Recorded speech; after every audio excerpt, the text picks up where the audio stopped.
It's Susie Kadoozy. Hi, Sugar Muffins. It's me. Welcome to the 4th installment of SueTV. Okay, so I'm noticing today that a lot of people are very scared. I'm getting lots of calls. I'm getting lots of people who are getting freaked out. And I just want to tell you, first off, I love you all very, very, very, very, very much. And in my long experience, in my whole entire life, what I've realized is that a lot of times fear will get us like to 1,000,000 when the problem might be a 10. So I just want to tell everybody I love you and let's reset. If my phone starts to die, I'm going to have to turn my chair in the middle of this. This is my own production here, people, and I was out walking and my phone got died. So anyway, so it could be a 10. But the fear makes it so much harder. So if it's a 10 and we need to manage the 10 and it's scary at a 10, if we go to 1,000,000, it's hard to handle the 10. So let's all just take it down a notch, reset, keep it in the second. Know that we have good times, we have bad times. I was thinking today about when we were at the beach in the summer, right? Swimming, having a great time. And then the winter comes and then you're stuck in your house and you're grumpy and all of it passes. Good passes, bad passes. And people are just really freaked out right now. So the whole reason why I'm doing live at 5 every day is because I just want to be consistent. I just want to be something consistent that everybody can come to and know that they're going to get positivity, whether they want to or not. Or I just want to be just something that everybody can come to watch and just have it as consistency, because people are getting a little freaked out and it's understandable. But I just want to tell you, I love you and we are going to be okay. I don't know what that's going to look like. I have no idea what okay is going to look like, but I will tell you that I have been predicting a lot of this stuff for a long time. And the idea, so I have a hard time not cutting through the bullshit. So, because my brain just goes to the logical all the time, and I'm thinking about all this fighting that's going on about the elderly and everything, and who's going to get sick. And last night I tweeted that Trump and Biden and Bernie are literally elderly. I did that even before all this was happening. I was like, how could there be like elderly discrimination when the biggest job in the entire United States, everybody's old. They're all over 75 or something. Sometimes the absurdity is what gets us more kooky than what's really happening. Somebody said that. I was in a book. Oftentimes, the neurosis we create to avoid pain is 10 times greater than the pain we would have to go through if we just felt the pain. 10 times. 10 times greater, not one time. Hi, Joey Duran. Hi. We're going to be taking questions in a little while, but I want to do my opening little story bit here first. So, I know the coronavirus is very serious. We all need to have compassion for everything, but there's another virus going on right now that we need to keep it under wraps, and I think they need to stay quarantined until they can behave, even after all this is all done, and it's called twatitis. I don't know if you've ever had a flare-up of it, but sometimes lately I've been seeing if people are uncomfortable, they're getting a flare-up of the twatitis. I'm not sure if you're familiar with it, but the symptoms are you're acting like a twat. So we're going to try to lower the symptoms of twatitis by having more love. And if somebody has a flare-up, tell them to step back. We don't have any time for your twatitis. And maybe we'll just let it die off by itself if we don't give it anything to feed off of. All right. So, okay. So this might be the episode that really changes the game, you guys, because I went back and I was looking over Costello, and I was looking over the pilot that I did that got me Costello, and it was called Queens. And both Costello and Queens were about working class people, where the rich people had to come to the working class people. I've been doing this since I was how old? I was 29 when I got Costello. Also, I was like one of the youngest women and the only woman to ever have my own TV show. And I was thinking today, oh my gosh, so I was a woman who was blue collar, who got to Hollywood with no nepotism. I didn't know anybody. I didn't have any, and I ended up on network TV. And for some reason, that was like completely skimmed over because I didn't have the self-esteem to know that I had done anything. I didn't even have any idea, a handle of what was going on. And now when I'm looking back, my blood was boiling this morning. I'm like, I was talking about the healthcare system back then. I was talking about the education system back then. I was talking about the disenfranchised middle class back then. I was talking about what it's like to be a woman back then. And then I'm like, how was I doing that? I was a woman who was blue collar making art about a woman who was blue collar, and they was trying to stop me. They did not want, they wanted you to be blue collar, but they wanted you to be blue collar like a loser blue collar. Not like a person who was happy to be blue collar. And so then that's where my play came from. I started writing that after the TV shows. But, oh my gosh. And so, the Queen's pilot that I did, I took over for Ileana Douglas. She got fired. Les Moonves called me on the phone and said, get out here, I just fired Ileana Douglas. Flash forward to 20 years later, I emailed Les Moonves. So lately I've been getting a lot of signs. I don't know if you guys get them, but I get a lot of signs, and I try to pay attention to them. The less I bring the fear to 1,000,000, the more I can manage my fear, and I can take the right action. So, and I can see the signs. If I'm up in crazy fear, I can't see the signs.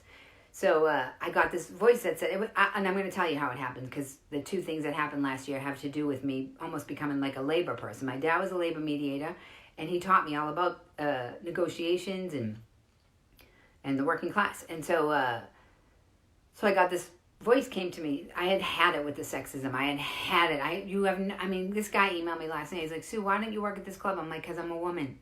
Because I'm a woman who's hilarious. And I'm just saying it now because that's the truth. My friends used to tell me it and I couldn't tolerate it. I was like, no, it can't be true. It can't be true. So I'm going to go back and tell you 2 stories that happened last year that led up to this. But that led up to me finally having it. I was like, I'm not doing this anymore. I'm not doing this sexism anymore. I'm not doing this. These men were hurting their business because they hated women. And the regular guys that don't hate women didn't understand it. They were like, that doesn't make any sense, Sue. So, of course, they would think that we were crazy. So, think about the levels of that. So, the guys were not letting us work there. It was like insidious. And then so then we couldn't even get help from the real guys, the guys that love women, because they thought we were crazy. So, those guys were actually setting us up to look like we were crazy. It was so insidious. And I finally figured it all out.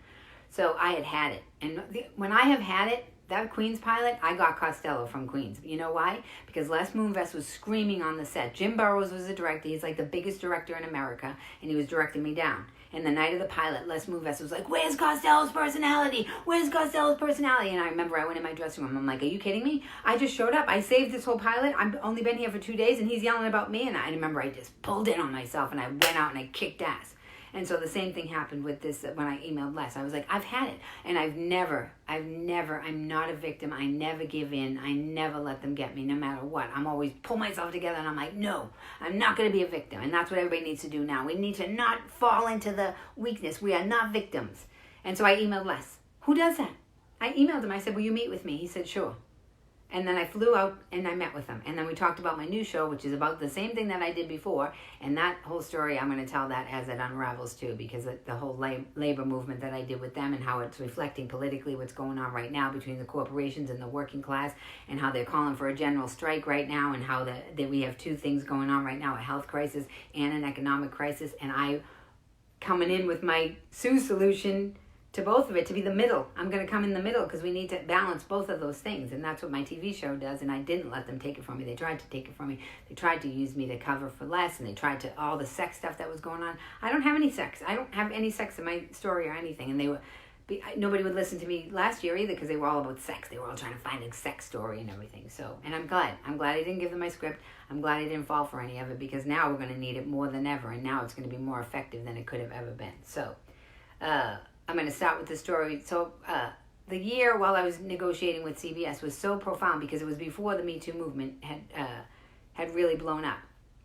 And it was as it was. So in I think the Harvey story came out the week I went to pitch to CBS, and it was in October 2017. So throughout that whole year, I was like being like a labor woman for women that I didn't even know. We did a private party in Toronto, me and this girl.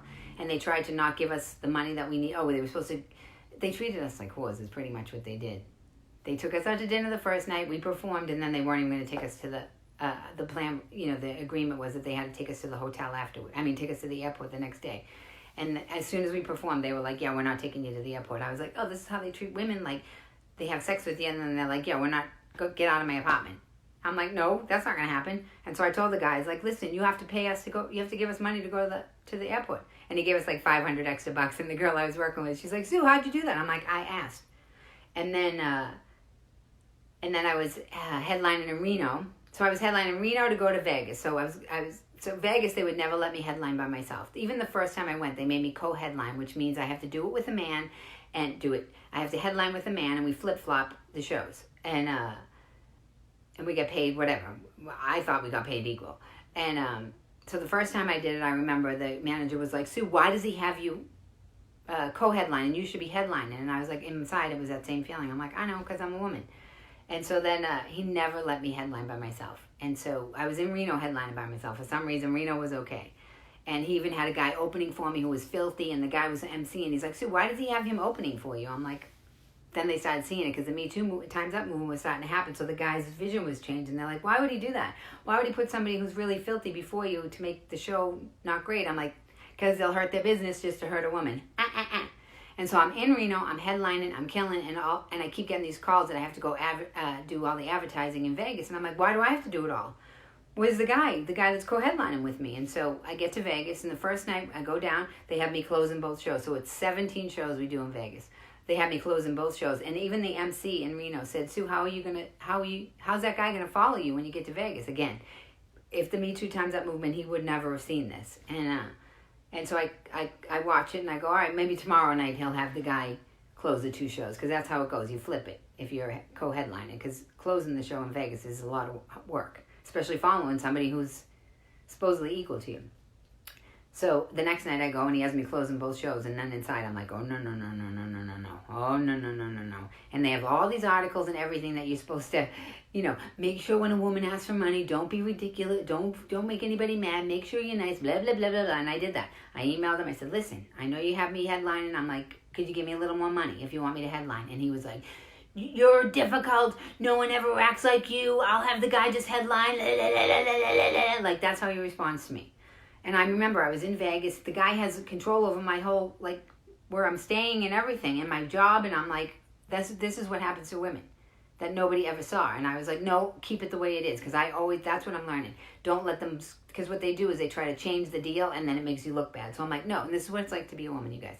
And so I'm like, no, we'll just keep it the way it is. So I do the 17 shows, and I had to do the 2 late shows on the weekend, and the guy didn't have to. So that Sunday night, I go out to dinner with the advertise, the PR guy, and we're sitting at dinner, and he says to me, I said, can you believe, this is me, can you believe that they had me closing all the shows and they were going to pay me the same as the guy? And all of a sudden the PR guy, his whole heart drops, and he goes, Sue, I bet you they were paying him more. And I'm telling you, it was like a slice went down my chest, and I was like, what?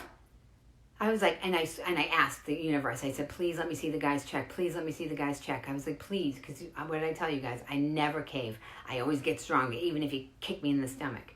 And so I'm walking the dressing room the last night, the Sunday night of the end of the week, and the maitre d' comes in and he gives me the guy's check by accident. I mean, when does that happen? And I opened it up, and the guy was getting paid way more than me, and my heart skipped because I was like, oh, this is more money. And then it sunk because I was like, oh my God, the guy's getting paid more than me. That guy was right. I'm like, I didn't even know that was even a possibility. And so then I was like, okay, Sue, just go on stage for the first show and do not act out. Because this is what happens to women too. They make you so crazy and so helpless is the way I could describe it. And so I did my set, and then the second show I was waiting on in the wings, and I was like, I'm going to tell them. I'm going to tell the audience. And so I walked on the audience. I said, this is my 17th show. I go, do you know that guy's getting paid more than me? And we're doing the same work, and they made me close most of the shows. The audience went wild. They were like, time's up, no way, oh my God. I was like, I don't care, you should have saw me. I was like, I don't care, I'll burn the whole fucking thing down, I don't care. I'm like, I did everything you're supposed to do. I sent the nice email, I asked, I did everything. I'm like, I don't care. I'm like, I'm so sick of this. And the audience went wild, and they had the bouncer in the corner trying to curtail me or whatever. And it was the first time I realized oh, if we speak up, the audience cares, but the audience would have never known. They would have never known. So I guess that's what the opening story today is about speak up. Don't be scared. Speak up. Because the reality is the fare is usually $1 million, and the problem is usually a 10. So if you speak up, and even if you had a problem, even if that guy gave me a problem, it would be a 10. I could manage it. As long as when you get sliced in the chest and you get afraid, you don't cave. Don't cave to the fear, and you just pull it together like I do and go, not today. Look at my sweatshirt says, maybe today. Maybe today things are going to turn around, huh? All right, so we're going to work on my bits now, right? What bits do I want to do? Let's see. Okay, so, the idea that we're all in isolation now, and how the Me Too Time's Up movement just ended. Well, it didn't end, but how fun. Guys are always like, I don't know. How can I touch you now? I'm not sure. Can I hug you? I don't know. What do I do? And now I'm like, that's really funny. Like, we all got put in our rooms for that, too. Like, now when we come back out, maybe we'll be able to just reset and be like, okay, there's a whole new set of rules about what happens at work and what happens with other people. Like, can you touch me? Can you not touch me? So I'm going to work on a bit about that because I thought that would, like, I was already working on a thing about, like, how do you date somebody in the Me Too Time's Up movement, and how do you know to have sex? Like, should you have, like, an app? Like, press consent, and then you know you can have sex. But now we're kind of living like that, right? Because you can't. They're saying that you can't have sex. I don't know. We'll have to see what happens after months of people not having sex. And I wanted to talk about, what else? I want to say, about the guys, about when people always like, Sue, why aren't you married? Why aren't you married? And I'm like, maybe because when I meet guys, I go into denial. Like, guys will tell me, like, that they're not good for me, and I just pretend. I go into fantasy land. Like, I had this one guy, he's like, Sue, I'm really in debt. And in my head, I was like, that must have been a long time ago. Because I didn't want to deal with it. I was like, well, he seems good. I like him. And then one of them was like, Sue, I'm gay. And I'm like, don't be so hard on yourself. Oh, my gosh. I forgot to do my announcements, too. So, Fridays, I'm going to start reading from my book. My I Am Sue Costello book. That's what Fridays are going to be dedicated to. I'm going to start reading that. I read it on the radio a couple of times, and people were interested. The 5 for 5 is going to start tomorrow. So I'm going to do 5 a day. 5 Zoom meetings, private Zoom meetings for $5. We can talk about anything you want. I'll post that on Facebook. Don't forget about the April 2nd birthday party for everybody who had their birthday in isolation. And what else? Oh, questions. Time for questions now. Does anybody have any questions? Great app. Mark Farrell said, great. Oh, he likes my app idea. Okay, maybe we'll invent it. Anybody have any questions? I have people from all over the world been emailing me. People from Italy, people from everywhere. Anybody? We have any questions? Hi? No. Maybe it's taking you a minute to type? All right. Well, I'm going to get to the CNN part of the show then while we're waiting. We're going to, with the stories of positivity. So Tammy Pescatelli sent me a message. Oh, wait a minute. Will you do some scenes from my play? I think I will. I'm going to. Yeah, I'm going to do some of the play and I'm going to do the book. Why don't I just I'm going to create my own network, everybody. Why not? This is a better time than ever, right? I'm going to do my book. I'm going to do my play because what happens is what I'm realizing is I have this push-pull with Hollywood. Like, they love my content. They love that. They know that I connect with the people. But then they want to, like, twist it so that the people don't get too powerful. That's what's going on. Yeah, they don't want the people to get too powerful. So they're like, okay, Costello is perfect for the people because she's so, like, regular and honest. But then they're like, but don't let her get too regular and honest because then all the people might realize that they're powerful, which is happening to me right now because now I'm starting to see what happened with CBS. I'm like, oh, I see what's going on now. Oh, I see with Costello. I see what went on with that pile of queens. Oh yeah, everybody better get out of my way, which is why I started SueTV to begin with, which was first of all to have the positivity, but they would. I remember this woman came to me for the branding. She's like, Sue, how would you describe your branding? And I'm like, positive. And she's like, I think you're a bitch. That's how she talked to me. And I was like, what is this weird thing that they do? And I don't want to do it. I never liked all that Hollywood stuff. So yes, I'm going to do my play. I'm going to read from my book. And maybe even the movie that we're doing. If we have to stay inside for a while, I might do some of the scenes from the movie. We rehearsed last night on FaceTime. So, okay, so the CNN. When will we see Sue and Chip Chipperson romantic comedy? Oh my gosh, I really want Chip to come back. We were funny together. That was like the best show ever, and then it got canceled. And that's one of my opening jokes. Do you recognize me? I've been on every canceled show that's ever been on TV, and then Chip canceled, and I was like, oh my gosh, I'm going to get blamed for this too. Any more questions? Chip Chipperson. I like the cartoon they make of me and him. I'll put that on Facebook too. That was very funny. I want to do a cartoon about me. Let's see. So the CNN, the positive stories that I'm hearing. So Tammy Pescatelli is doing a kids channel with comedy. So when I'm done here, I'm gonna do a joke for kids, and she's making a show for kids because they're all home and they're being homeschooled and their whole life has been upended and they're all upset and they don't know what's what. So Tammy's making a little show for kids with comedy. So I'll put the link up for that. Okay, so there's this guy, Nick. He's in Boston. He's offering anybody who wants to, if anybody is like hoarding masks, he wants to offer his services. He's like a editor, a photographer, and a videographer. He wants to offer his services in exchange for masks. So if you guys are hoarding masks and you want to exchange services with him, I have the email. You can send me a message, and I guess I could just give it to you now. it's Nick at THEAVNE, at AV Nerd. Nick at theavnerd.com. So that guy's looking for masks to change services, which I love because I was already talking about bartering. I was like, we're going to have to stop bartering. We're going to start having to like raise the roofs parties for people who get married and everything. And then the gin, vodka, and whiskey distilleries, they're starting to make hand sanitizer, which I love. Oh my gosh, I love it. That's a positive story. And then, the strippers. The strippers are going from, then they can't be in the strip clubs anymore, so they're going house to house. But they're not only just going house to house, they're delivering food. I was like, I could have done that. I could have done that with my McDonald's expertise that I have. And also, I used to do a bit when I first started doing stand-up. I could never be a stripper because I would be the asexual stripper. Because I was so Irish Catholic, I wouldn't move my hips. Okay, so that's the SueNN part of the show. Does anybody have any more questions before we do our moment of meditation? Anybody else? All right, we're going to do a moment. We're going to send out all the love to everybody out there. 1 minute, 60 seconds. Let's do it.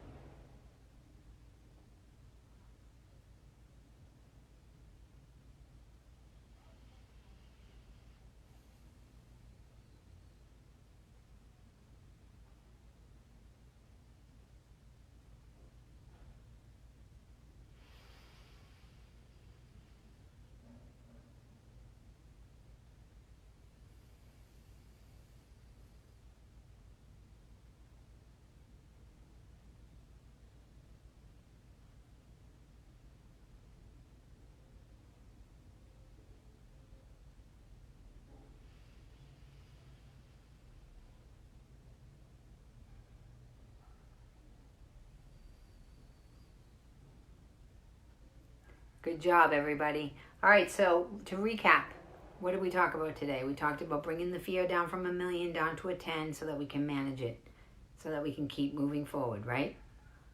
We learned that I love you. We learned that I'm going to read my book on Fridays, and maybe possibly we'll go forward and I'll do my play and all my other content with you guys. We're going to do the April 2nd birthday party for everybody on Zoom. I don't know the date. We'll probably do it at nighttime so people can drink and have a party. And Tammy Pescatelli, and then 5 for 5 tomorrow. We're going to start that on Facebook. You can sign up. I'm going to take 5 people a day where I do 5 minutes face-to-face on Zoom. You can ask me anything you want. Because here, you can't see me. I mean, I can't see you. So we're going to do $5 a person. We're going to put, and also donations. Go to SueCostello.com. There's a SueTV. These are all up. You can donate whatever you want to help the comics like me, us gig workers. And so this whole general strike and all that's going on with all these negotiations and everything, I feel like we're going to come through with something really, really, really amazingly new.